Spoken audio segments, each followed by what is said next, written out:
अच्छा, कल खुतबे के बाद एक क्वेश्चन आया जिसके अंदर एक औरत ने यह सवाल किया कि कर साहब, मेरे ना ससुराल वालों ने मुझे बेऔलादी की वजह से घर से निकाल दिया, मुझे अपने लेके भेज दिया। तो मुझे कोई ऐसा वजीफा बताएं जिसकी वजह से मुझे ना सब्र आ जाए। तो मैं सोच में पड़ गया कि देखें, हमारी सोसाइटी के अंदर हर दफ़ा जब भी इस तरह का कोई मसला पेश आता है ना, इस तरह की कॉम्प्लिकेशन पेश आती है, तो विक्टिम औरत को डिक्लेयर करके ना तो मर्द फौरन से साइड पर जाता है। अगर स्टैट्स को देखा जाए ना, तो जितनी रेशो फीमेल इनफर्टिलिटी की है ना, बिल्कुल एग्जैक्ट उतनी ही रेशो मेल इनफर्टिलिटी की है।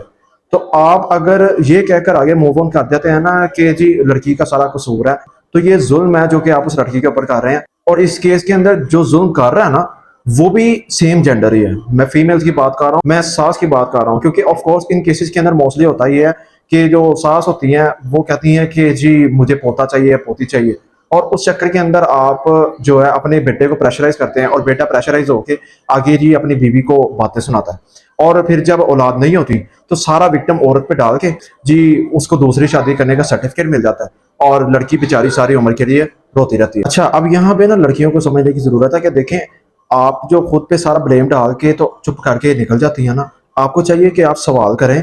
जहां पे फीमेल इनफर्टिलिटी की बात हो रही है, वहां पे साथ मेल इनफर्टिलिटी की बात होनी चाहिए। आज आप अगर आस्किंग करने लग जाए ना, लड़के के भी लैब टेस्ट करवाए जाएं, तो ऑफ कोर्स आपको ये सुनना पड़ेगा कि लड़की तो बड़ी बदतमीज है, लड़की इस तरह की बातें कर रही है।